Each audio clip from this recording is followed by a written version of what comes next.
यीशु मसीह के नाम से सबको जय मसीह की। आज का वचन है उत्पत्ति की किताब, उसका 4 अध्याय 3 और 4 वचन।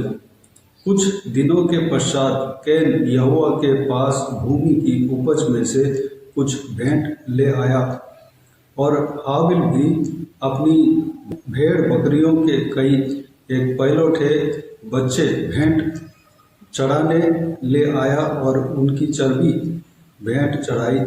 तब यहोवा ने हाबिल और उसकी भेंट को तो ग्रहण किया।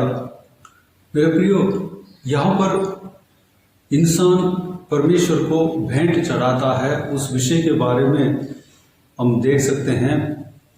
हाबिल और कैन, ये दोनों कौन है? इस पृथ्वी में सबसे पहला इंसान आदम, जो कि किसी का पेट से, किसी स्त्री के पेट से उत्पन्न नहीं हुआ, बल्कि प्रभु यीशु मसीह के हाथों से मिट्टी के द्वारा बनाया गया और प्रभु यीशु मसीह उसको अपने सांस को उसके नथनों में फूंका, वह जीवन पाया, जिंदा हुआ और उसके लिए एक जीवन साथी को भी बनाया है, उसका नाम है हव्वा। दोनों परमेश्वर के हाथों से बनाए हुए इंसान थे, लोग थे। उनके बीच में ये दोनों पुत्र जन्म होते हैं। वह लोग आदम और हव्वा, जो इस पृथ्वी के पहला इंसान थे, पहला जोड़ी थे, पहला परिवार थे। वह लोग परमेश्वर के खिलाफ पाप कर गया, इसलिए पाप का शरीर पाया और परमेश्वर से दूर हुए। परमेश्वर ने जो उनके लिए नियुक्त किया, उस काम को करता हुआ आया और उनके द्वारा ये दोनों संतान उत्पन्न हुआ।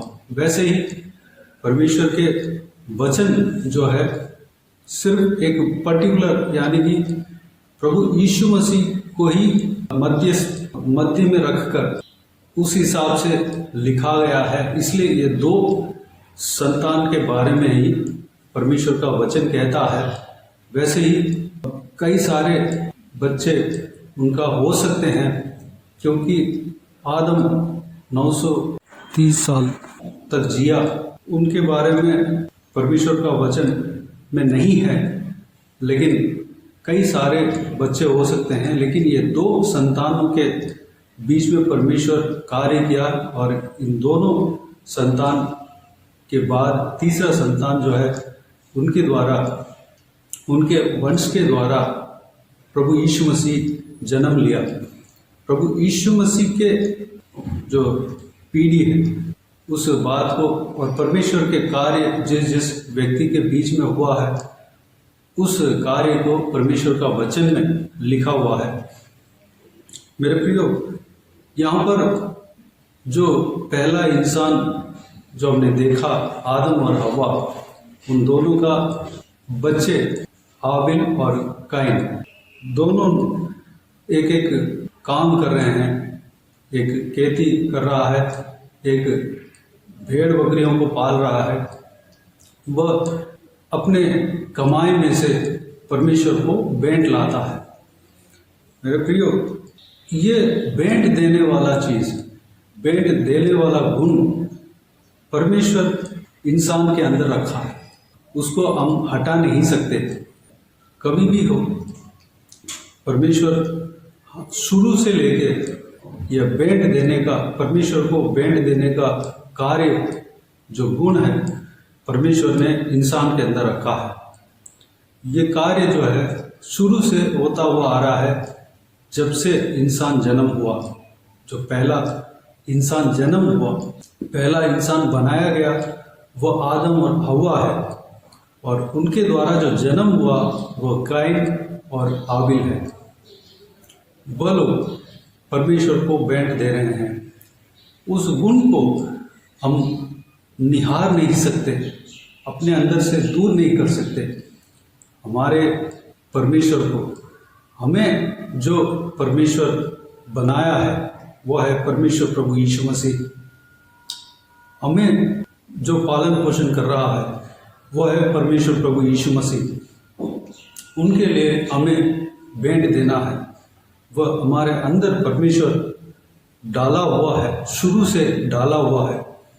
उस बात को हम हटा नहीं सकते या ये नहीं कह सकते कि मैं भेंट नहीं चढ़ाऊंगा। शुरू से लेके अंत तक हम परमेश्वर के वचन को पढ़ते हैं तो हमेशा हर व्यक्ति परमेश्वर को भेंट लाते हुए हम देख सकते हैं। स्वयं परमेश्वर कहता है कि उनको कहे कि वह मेरे लिए भेंट लाया करें। मूसा जो परमेश्वर के दास था, उनके द्वारा परमेश्वर ने आज्ञा दिया। उससे पहले अब्राहम ने परमेश्वर को भेंट लाया। नूह जो परमेश्वर के दास था, परमेश्वर के लिए भेंट लाया। इस तरह हम शुरू से परमेश्वर के लिए लोग भेंट ले जाते हुए हम देख सकते हैं। यानी कि पहले परमेश्वर को क्या क्या भेंट चढ़ाया करते थे। अपने जो कामकाज जो भी करते हैं उसमें जो उपज आता है, उसमें जो लाभ आता है, उसमें से कुछ भाग जो है परमेश्वर को दिया करते थे। अपने इच्छा के अनुसार दिया करते थे, खुशी से दिया करते थे, और कुछ भाग जो है नियम के अनुसार दिया करते थे। परमेश्वर ने जितना भाग देने के लिए कहता है उस भाग को दिया करते थे। भेंट में कई सारे प्रकार का भेंट हम देख सकते हैं इस परमेश्वर के वचन में। एक तो दशमांश और पहला फल और धन्यवाद की भेंट, स्तुति की भेंट और पाप के लिए भेंट। इस तरह की कई सारे भेंट हम परमेश्वर के वचन में हम देख सकते हैं। अगर हम खुश होते हैं, आनंदित होते हैं तो परमेश्वर को भेंट चढ़ाते हैं, चढ़ाना चाहिए। अगर हम पहला कमाई पाते हैं, परमेश्वर को भेंट चढ़ाना है। अगर हम कोई आशीष पाते हैं, परमेश्वर के लिए भेंट चढ़ाना है। परमेश्वर से हम कोई भलाई के विषय पाते हैं, परमेश्वर के लिए भेंट चढ़ाना है। अगर हम दुखी हैं, परमेश्वर के लिए भेंट चढ़ाना है। जो भेंट चढ़ाना जो है वह परमेश्वर को आराधना करने का एक तरीका है। हमें परमेश्वर को भेंट चढ़ाने का इस कार्य को हम अपने जीवन से अलग नहीं करना चाहिए, अपने जीवन से हटाना नहीं चाहिए। ये जो है एक स्पिरिचुअल एक्टिविटीज़ में एक मुख्य भाग है। जिस तरह हम प्रार्थना करते हैं, परमेश्वर का वचन पढ़ते हैं, मनन करते हैं, उपवास रखते हैं और परमेश्वर को आराधना करते हैं, इसी तरह परमेश्वर को भेंट चढ़ाना एक इम्पॉर्टेंट पार्ट है, एक इम्पॉर्टेंट रोल है। मेरे प्रियो, हमें परमेश्वर को भेंट चढ़ाना चाहिए, परमेश्वर को भेंट चढ़ाकर स्तुति करना चाहिए, आराधना करना चाहिए।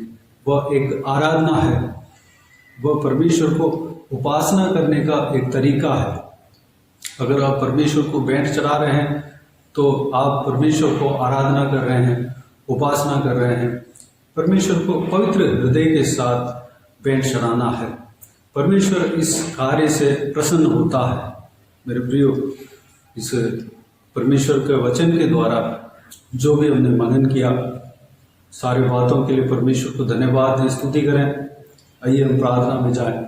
प्यारे पिता, दयालु परमेश्वर, आपको धन्यवाद देता हूँ आज के इस आपके बहुमूल्य वचन के लिए। आपको धन्यवाद देता हूँ परमेश्वर, बीते हुए दिनों में हमें संभाला, बचाया, सुरक्षित रखा। आपको धन्यवाद देता हूँ आज के वचन में जो हमने मनन किया, परमेश्वर भेंट चढ़ाने के विषय में हमने मनन किया है। परमेश्वर, उस बात के लिए आपको धन्यवाद देता हूँ। हम परमेश्वर, जो आपने इंसान के अंदर जो गुण डाला, उस गुण को हम अपने अंदर से कभी ना हटाने पाए, हमारे जीवन से कभी नहीं हटाने पाए। परमेश्वर, उस गुण को जारी रखने पाए। परमेश्वर, हम आपके लिए भेंट लाने पाए। अगर हम खुश होते हैं, आपको भेंट चढ़ाने पाए। अगर हम दुख होते हैं, आपको भेंट चढ़ाने पाए।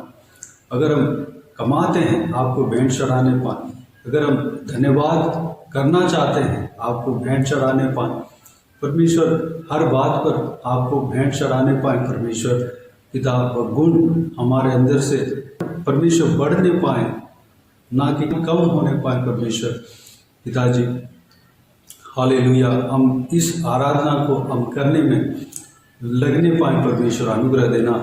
जो कोई भी जन हालेलुया आपके लिए भेंट चढ़ाता है पिता, दशमांश चढ़ाता है, वह जरूर उसका प्रतिफल पाता है। परमेश्वर आपके वचन इस प्रकार कहता है, आप उन्हें आशीष देते हैं। परमेश्वर भेंट का कई सारे प्रकार है जो कि हम परमेश्वर आपके वचन में देखते हैं पिता।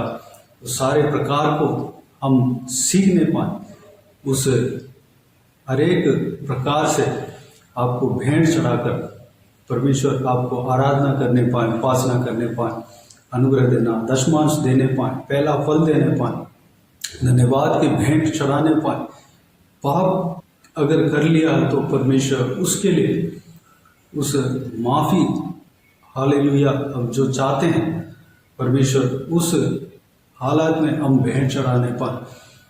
अगर हम दुखी है, भेंट चढ़ाने पाए, परमेश्वर अनुग्रह देना। कोई भी भलाई का काम आपसे पाए हैं, कोई भी आशीष हम पाए हैं, उसमें हम भेंट चढ़ाने पाए, भलाई का कामों में हम आपको भेंट चढ़ाने पाए। परमेश्वर अनुग्रह देना पिता हालेलुया। इस तरह हमें चलाना परमेश्वर। धन्यवाद। सारे प्रार्थना को सुना, ग्रहण किया, धन्यवाद देता हूँ। सारा व्यूअर्स का जीवन में, हृदय में कार्य करना परमेश्वर। धन्यवाद। हर एक का जीवन में आशीष देना पिता, किसी को भी कोई भी कमी घटी ना होने देना, भरपूर आशीष देना। कोई भी जन बीमार हो, उनको आपके हाथों में सौंपते हैं, उन्हें छूना, चंगा करना प्रभु यीशु मसीह के नाम से चंगा होने पाए। अगर किसी को दुख हो, तकलीफ हो, सारा दुख तकलीफ को दूर करना, परेशानी को दूर करना, आंसुओं को पोंछना। जिनको जो कुछ भी परेशानी है, सारा परेशानी से छुटकारा देना पिता। जिनका घर उजड़ा हुआ है, सारा घर उनका सही होने पाए परमेश्वर। उनका जीवन में उलझन ठीक होने पाए परमेश्वर। हालेलुया। जिनका जो भी प्रार्थना का विषय है, सारा प्रार्थना का विषय का उत्तर देना परमेश्वर। धन्यवाद। हालेलुया। जो कोई भी जन जहाँ कहीं भी जाते आते हैं, उनके संग रहना, सुरक्षित रखना। महिलाओं को आपके हाथ में सौंपते हैं, सुरक्षित रखना, बुराई से बचाना, दुश्मन से बचाना, दुष्ट लोगों से बचाना। छोटे बच्चों को आपके हाथों में सौंपते हैं परमेश्वर। उनके संग रहना, उनका पढ़ाई लिखाई में आशीष देना, जहाँ जाते आते उन्हें सुरक्षित रखना पिता। हालेलुया। धन्यवाद देता हूँ परमेश्वर। बुजुर्ग व्यक्तियों को आपके हाथों में सौंपते हैं, छूना, चंगा करना परमेश्वर। धन्यवाद। उनका शरीर में बल देना, सामर्थ देना परमेश्वर। धन्यवाद। हालेलुया। बाकी सारे बातों को आपके हाथों में सौंपते हैं। सारा आदर महिमा जलाल आपको मिलते रहे। सारा दुआ प्रार्थना को प्रभु यीशु मसीह के नाम से मांगते हैं, सुन और ग्रहण कर। आमीन आमीन। प्रभु यीशु मसीह के नाम से प्रभु यीशु मसीह का आशीष और अनुग्रह हम सभी के ऊपर बने रहे। आमीन आमीन। मेरे प्रिय, इस चैनल को सब्सक्राइब करें और शेयर करें। अगर किसी को भी प्रार्थना का विषय हो तो डिस्क्रिप्शन में दिए हुए नंबर पर कॉल करके प्रार्थना करा सकते हैं। हम आपके लिए प्रार्थना करेंगे। आप अपने व्यक्तिगत प्रार्थना में हमारे लिए प्रार्थना कीजिए। इस सेवकाई के लिए, इस सेवकाई की उन्नति के लिए, इस सेवकाई में जुड़े हुए हर एक जन के लिए, हर एक आत्मिक उन्नति के लिए, तरक्की के लिए, आत्मिक आशीष के लिए, संसारिक आशीष के लिए, पारिवारिक आशीष के लिए प्रार्थना करें। प्रभु यीशु आप सबको आशीष दे। इस सेवकाई के द्वारा परमेश्वर आपके जीवन में कार्य किया हो वो भी हमें बता सकते हैं, ताकि हम सब मिलकर परमेश्वर को धन्यवाद दे सके, महिमा कर सके। प्रभु यीशु आप सबको आशीष दे। आमीन आमीन।